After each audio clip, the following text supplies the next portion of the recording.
Glória, meus irmãos e irmãs. Abramos nossa Bíblia na primeira carta que o apóstolo Paulo, Pedro, escreveu no capítulo 1.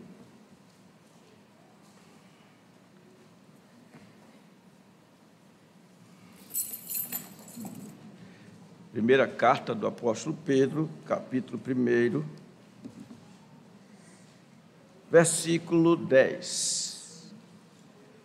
Foi a respeito desta salvação que os profetas indagaram e inquiriram, os quais profetizaram acerca da graça a vós outros destinada, investigando atentamente qual ocasião ou quais as circunstâncias oportunas indicadas pelo Espírito de Cristo que neles estava, ao dar de antemão testemunho sobre os sofrimentos referentes a Cristo e sobre as glórias que os seguiriam. A eles foi revelado que, não para si mesmos, mas para vós outros, ministravam as coisas que agora vos foram anunciadas por aqueles que, pelo Espírito Santo enviado do céu, vos pregaram o Evangelho, coisas essas que anjos anelam prescrutar. Meus irmãos e irmãs, nada é dito pelas Escrituras sem que haja um propósito, um firme propósito, um santo propósito.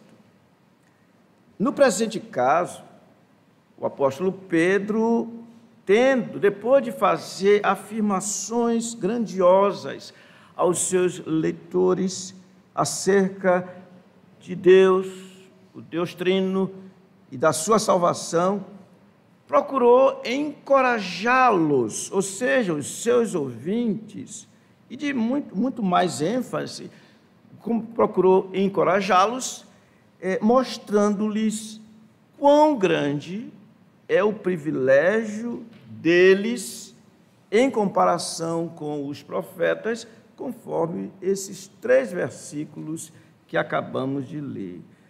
Por isso, mostrou a eles a maneira pela qual os profetas se conduziram na sua época diante desta salvação.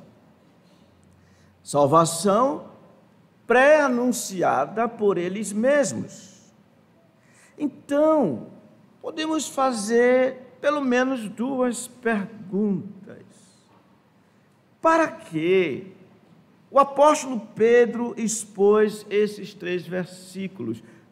Parece uma pergunta redundante, porque acabei de dizer alguma coisa nesse sentido. Mas aí a gente pergunta, terá sido com propósito de, pelo exemplar empenho dos profetas quanto à salvação, buscar exortar aos seus leitores, no caso o apóstolo Pedro, a darem toda a atenção à graciosa salvação que está em Cristo Jesus, conforme ele diz mais adiante no versículo 13.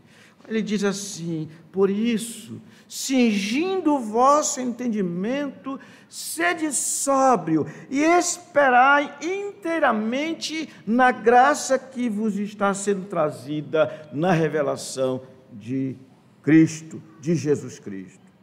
Irmãos, se isso é verdadeiro, podemos dizer que o apóstolo Pedro usou o mesmo método do seu colega, apóstolo Paulo, quando buscou encorajar a Timóteo, mostrando o testemunho, o exemplo de certas pessoas, para que ele também se fortalecesse, não só mediante os exemplos, que eram exemplos cristãos, mas também quando disse a ele: tu, pois, filho meu, fortifica-te na graça que está em Cristo Jesus.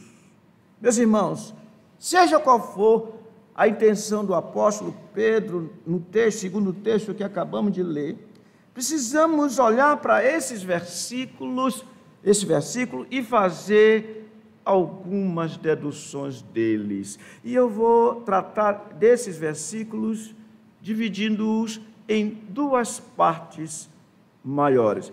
A primeira parte dos versículos 10 e 11 e a segunda parte no versículo 12. O que veremos? Na primeira parte, eu vou aqui descrever para vocês, nós vamos ver o seguinte: a salvação foi alvo do diligente interesse dos profetas. Na segunda parte, nós vamos ver que a salvação pré-anunciada, ou seja, pelos profetas, visava os eleitos do futuro.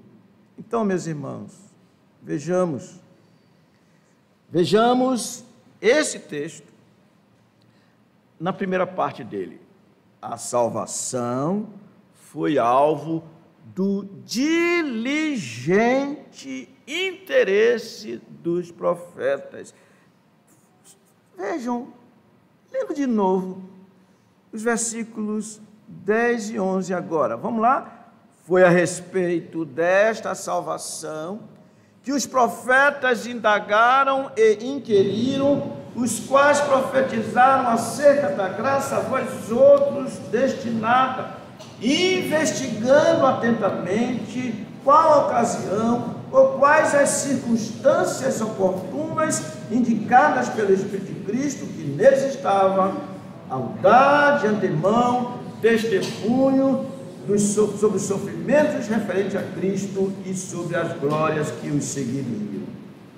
Irmãos, nesses versículos 10 e 11, por uma questão didática, eu vou apresentar para vocês 3 aspectos distintos. Quais são eles que eu vou apresentar?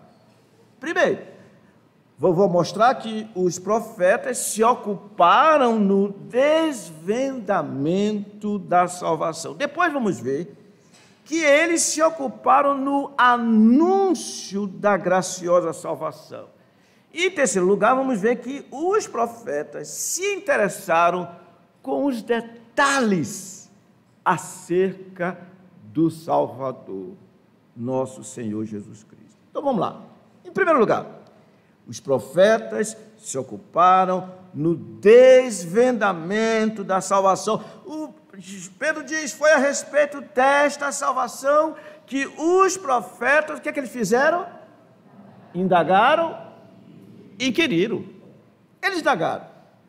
Antes de tudo, é bom que se diga: nossa salvação está fundamentada, alicerçada no ensino dos profetas. Não é fruto de, como disse Pedro na sua segunda epístola, de fábulas. Na verdade, eles ensinaram aos seus contemporâneos e às demais gerações pelos seus escritos. Por isso, quando nosso Senhor Jesus quis mostrar a credibilidade do seu ensino, a harmonia que havia entre o seu ensino e o Antigo Testamento, ele sempre disse: está escrito, porque assim disseram os profetas. Vejam Moisés e os profetas. Além do mais, nossa salvação foi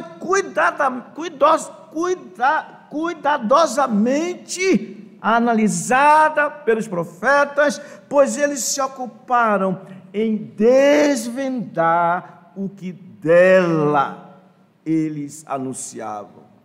Interessante isso. Presta atenção.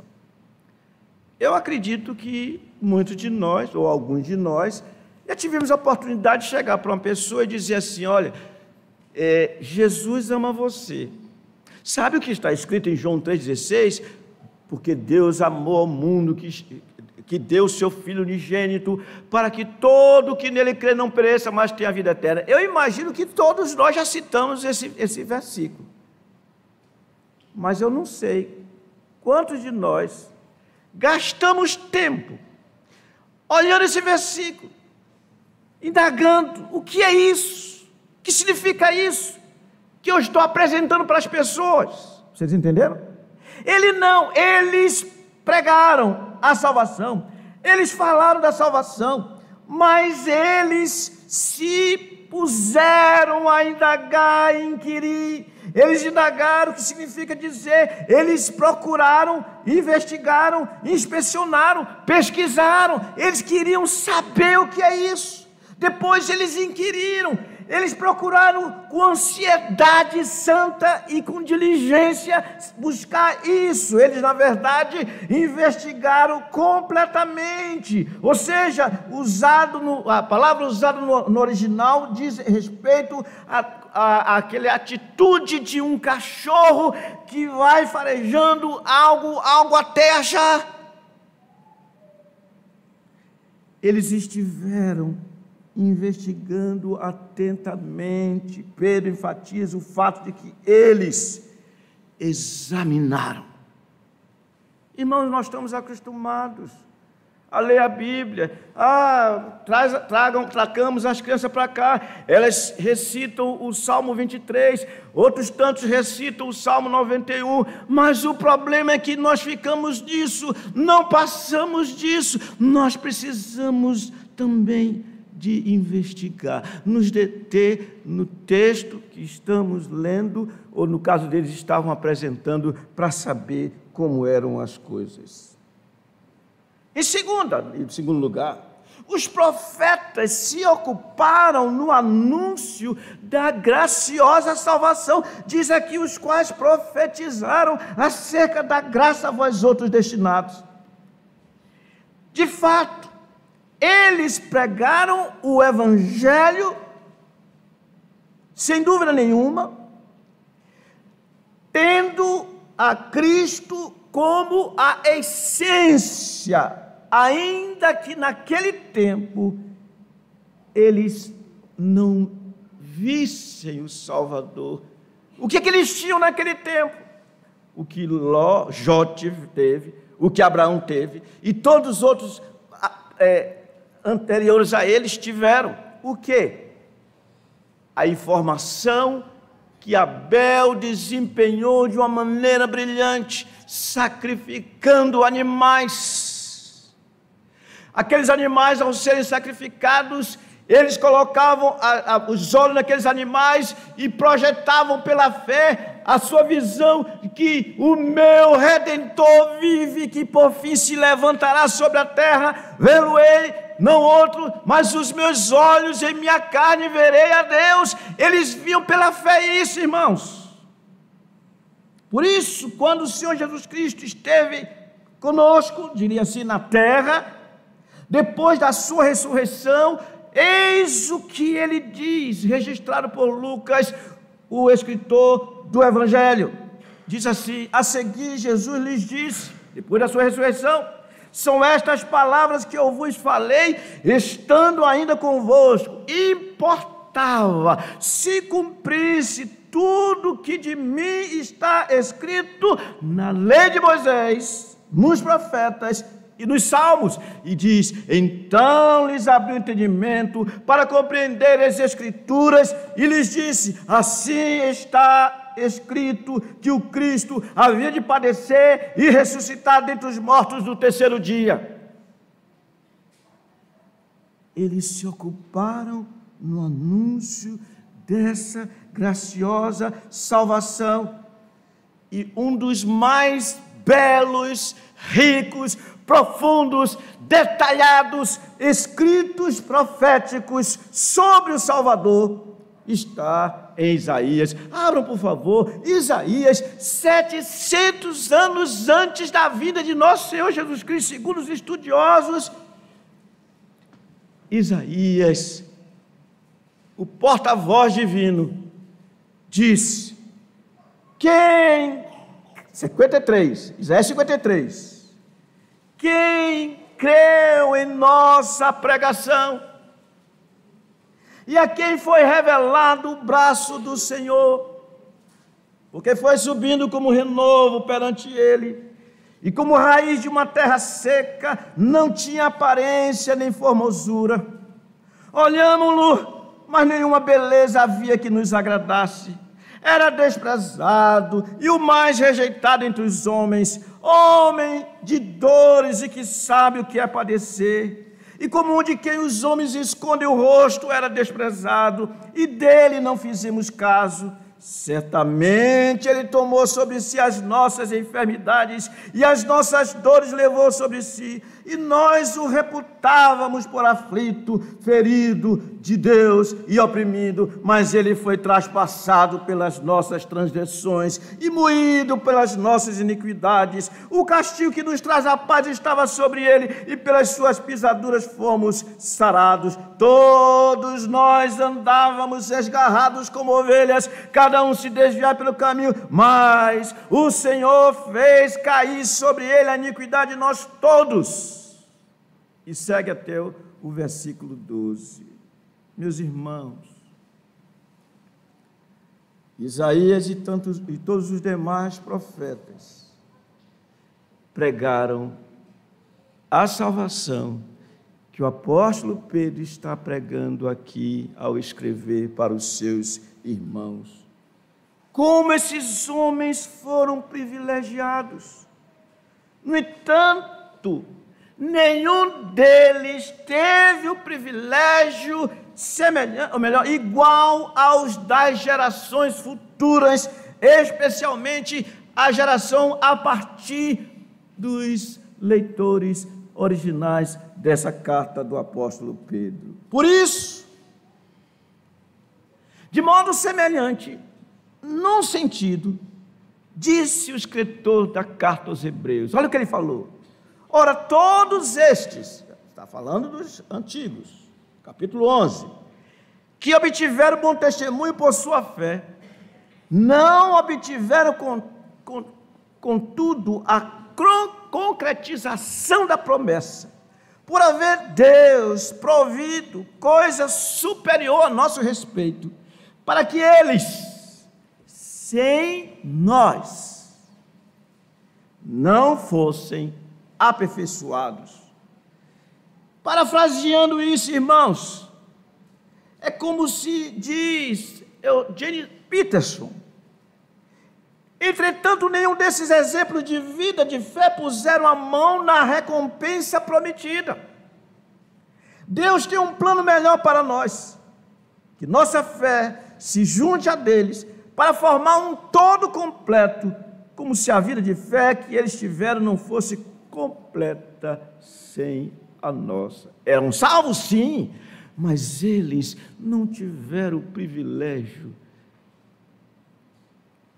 que Moisés não teve, de entrar na terra, embora fosse salvo. O privilégio foi de outros. Assim também, no que diz respeito à salvação, eles indagaram, inquiriram, pregaram, mas não foi privilégio deles. Nós vamos ver na segunda parte como é que o versículo 12 mostra isso com toda clareza. Percebemos a grandeza do privilégio que é a dos crentes do Novo Testamento, incluindo até aos crentes dos nossos dias. Somos como eles, os quais anunciaram algo que os deixou fascinados e focados no futuro.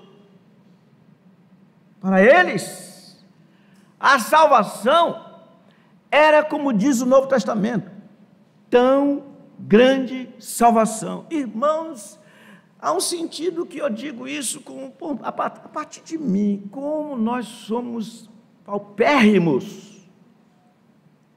Porque o Senhor nos deu algo imensamente e de modo que não tem como nós avaliarmos a sua profundidade, a sua extensão, a sua altura, a sua largura, por causa do seu amor, que tem a ver com a salvação que está em Cristo Jesus. Além do mais, ou além disso, há mais para ser visto do interesse desses homens. E é nosso terceiro ponto. Os profetas se interessaram com os detalhes acerca do Salvador. Vamos ler esse versículo 11, por gentileza? Vamos lá? O que diz aí? Versículo 11. Investigando atentamente qual a ocasião ou quais as circunstâncias oportunas indicadas pelo Espírito de Cristo que neles estava, ao dar de antemão testemunho sobre os sofrimentos referentes a Cristo e sobre as glórias que o seguiriam. Quais detalhes nós encontramos acerca do que esses homens fizeram? Quais detalhes? Eu vou citar, irmãos, 3 deles. Focaram no tempo do cumprimento da profecia. Depois, investigaram, movidos pelo Espírito de Cristo. Depois, profetizaram acerca das 2 experiências futuras de nosso Salvador. Impressionante. Vamos aos detalhes dele, com a graça do Senhor. Primeiro, não vai aparecer aí não, eles focaram no tempo, na ocasião do cumprimento da profecia. Diz aqui o texto, acompanhe, investigando atentamente qual a ocasião ou quais as circunstâncias oportunas. Eles estavam pessoalmente interessados pelo Salvador. De tais profetas, poderíamos dizer assim, que eles estavam perguntando: até quando, Senhor? Quando nós teremos a Ti? Quando? E podemos afirmar pelo menos 2 coisas que o Senhor deu a eles, certamente. Como Isaías, segundo João, o evangelista João, capítulo 12, versículo 41, viram a glória dele, de Cristo, e falaram a seu respeito. Eles conseguiram ver a glória do Senhor Jesus Cristo.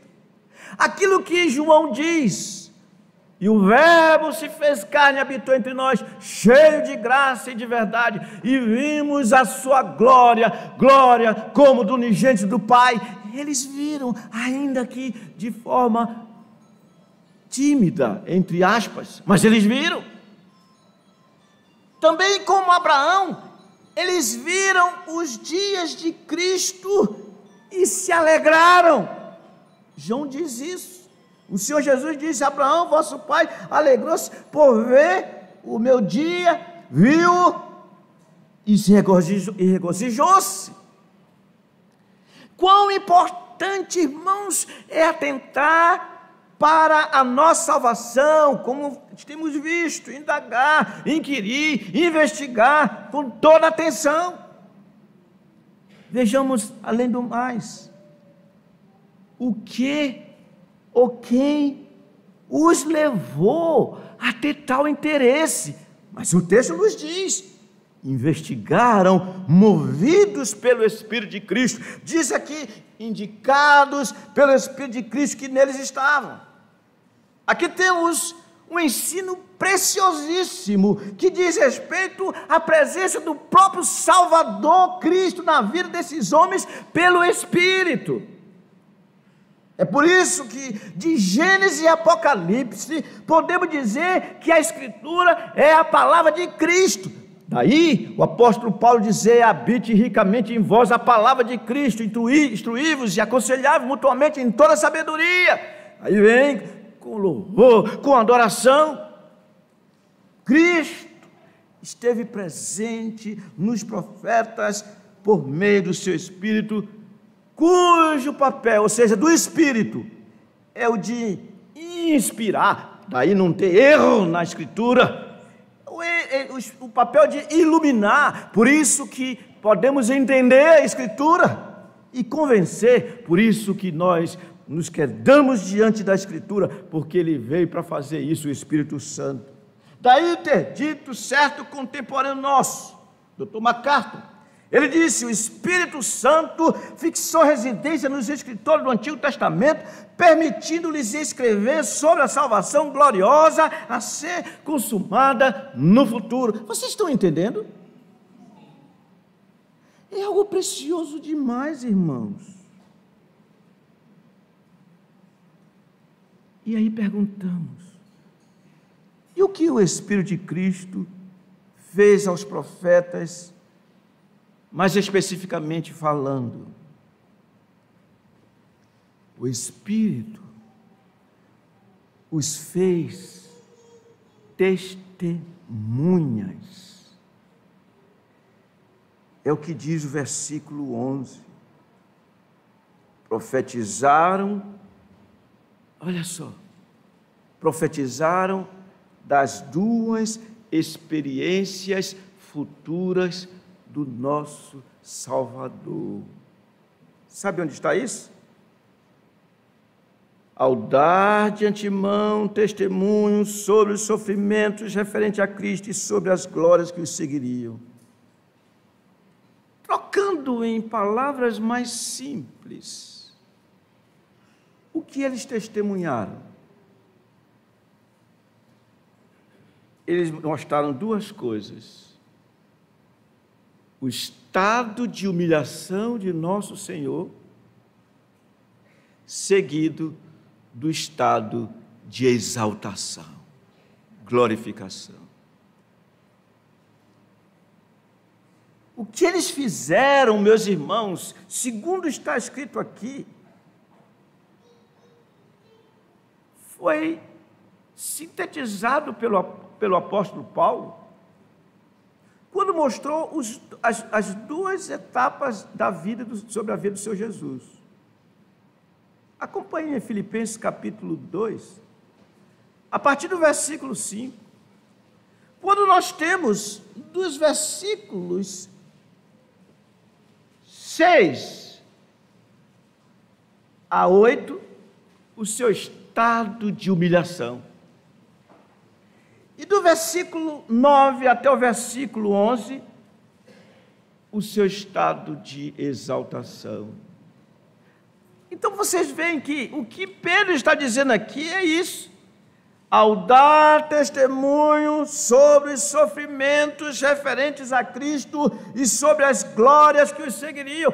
Por isso o apóstolo Paulo disse aos filipenses o que nós precisamos ouvir e atender: tende em vós o mesmo sentimento, a mesma atitude que também houve em Cristo Jesus.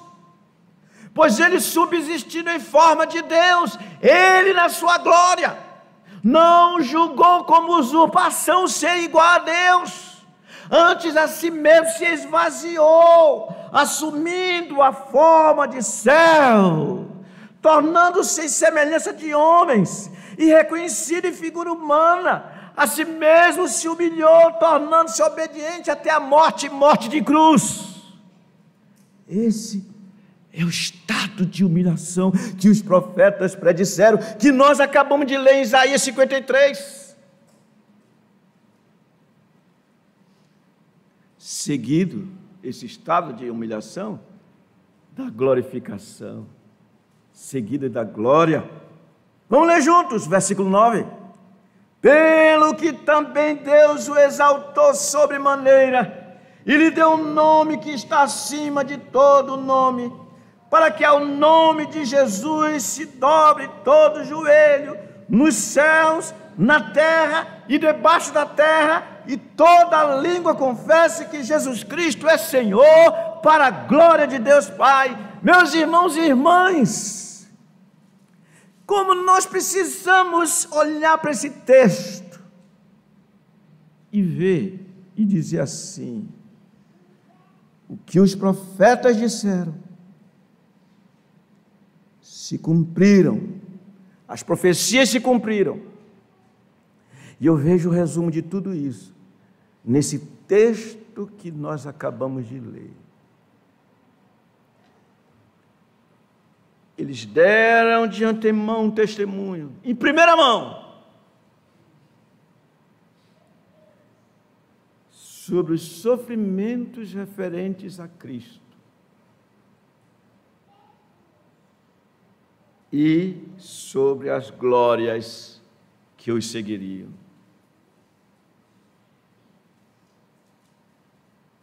Não é algo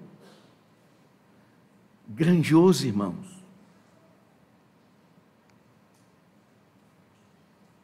Os profetas deram esse testemunho. Hoje, quando nos reunimos em torno da mesa do Senhor, nós estaremos lembrando do seu estado de humilhação. Quando nós partimos o pão e tomamos do cálice, estamos anunciando a morte do Senhor, mas com a expectativa, a viva esperança, pelo que diz o texto, até que Ele venha, porque Ele ressuscitou dentre os mortos. Mas esse estado de humilhação dele é fundamental. Aqueles que exaltam a ressurreição, quase que dizendo é o que nós temos de melhor, estão enganados. Porque naquele dia nós vamos ver o Cordeiro como tendo sido morto, exaltado, como nós cantamos aqui, ao nosso Deus que se assenta no trono e ao Cordeiro. Nós vamos passar a eternidade adorando o Cordeiro.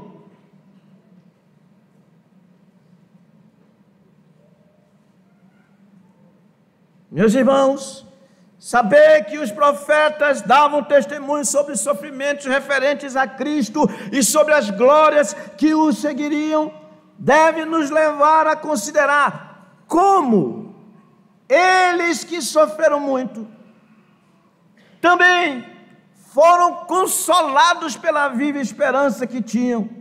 Ou seja, eles sabiam que os sofrimentos que experimentavam naquela ocasião eram a base necessária para que tivessem um futuro muitíssimo melhor.